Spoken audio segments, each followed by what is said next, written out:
আসসালামু আলাইকুম সবাইকে। হোয়াটসঅ্যাপে যখন আপনারা ফটো কিংবা ভিডিও কাউকে পাঠাতে যাচ্ছেন, তখন একটা সমস্যা সৃষ্টি হচ্ছে, যার ফলে আপনারা কাউকে ফটো কিংবা ভিডিও পাঠাতে পারছেন না। তো এই সমস্যাটা আপনারা কিভাবে সমাধান করবেন এই ভিডিওতে দেখানো হবে। তো আমি কাউকে যখন এখানে ভিডিও কিংবা পিকচার, ফটো যেগুলো আছে সেগুলো পাঠাতে যাচ্ছি, তখন এরকম সমস্যা হচ্ছে, যার ফলে আমি কাউকে ফটো কিংবা ভিডিও পাঠাতে পারছি না। তো এই সমস্যাটা খুব সহজেই সমাধান করা যায়। তো চ্যানেল নতুন হয়ে থাকলে অবশ্যই চ্যানেলটা সাবস্ক্রাইব করে দেবেন। চলুন শুরু করা যাক আজকের ভিডিও। এর জন্য প্রথমে আপনাদেরকে প্লে স্টোর অ্যাপটি ওপেন করে হোয়াটসঅ্যাপ অ্যাপটিকে আপডেট করে নিতে হবে। এরপর আপনাদের ফোনে থাকা সেটিং অ্যাপটি ওপেন করবেন। ওপেন করার পর সার্চ বার খুঁজে নেবেন। তো আমি এখানে সার্চ বারে গিয়ে অ্যাপস লিখে সার্চ করব। অ্যাপ লিখে সার্চ করার পর অ্যাপের অপশনটি পেয়ে যাবেন। এরপর এখানে ক্লিক করে দেবেন।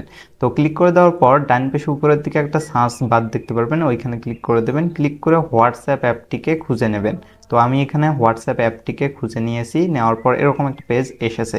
তো এই পেজে আসতে আপনাদের যদি কোনো রকম অসুবিধা হয়, তাহলে আপনাদের একটা শর্টকাট উপায় আমি শিখিয়ে দিতেছি, যেইটার ফলে আপনারা খুব সহজে এই পেজটায় আসতে পারবেন।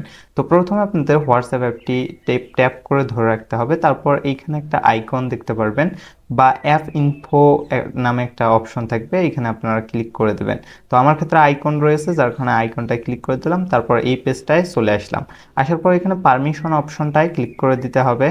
পারমিশন অপশনে ক্লিক করে দেওয়ার পর আপনাদেরকে একটা পারমিশন অ্যালাউ করে দিতে হবে, যার ফলে আপনাদের ওই সমস্যাটা সমাধান হয়ে যাবে। তো আপনাদের যে সমস্যাটা আছে এই সমস্যাটা সমাধান করার জন্য ফটোস অ্যান্ড ভিডিওস এই পারমিশনটা অন করে দিতে হবে বা অ্যালাউ করে দিতে হবে। এর জন্য আপনাদের এই পেজে আসার পর প্রথম অপশনটা সিলেক্ট করে নিতে হবে বা অলওয়েজ অ্যালাউ অল এই অপশনটা সিলেক্ট করে নেবেন। নেওয়ার পর আপনারা এইখান থেকে ব্যাক করে হোয়াটসঅ্যাপে যাবেন। হোয়াটসঅ্যাপে যাওয়ার পর কাউকে আপনারা ফটো কিংবা ভিডিও পাঠানোর চেষ্টা করবেন। দেখবেন এইখান থেকে খুব সহজেই আপনারা কাজটি করতে পারছেন বা আপনাদের সমস্যাটি সমাধান হয়ে যাবে। তো এভাবে আপনারা খুব সহজেই এই কাজটি করতে পারবেন। এই ছিল আজকের ভিডিওটি ভালো লাগলে অবশ্যই লাইক করবেন, চ্যানেলটা সাবস্ক্রাইব করে আমাদের পাশে থাকবেন। দেখা হচ্ছে পরবর্তী ভিডিওতে।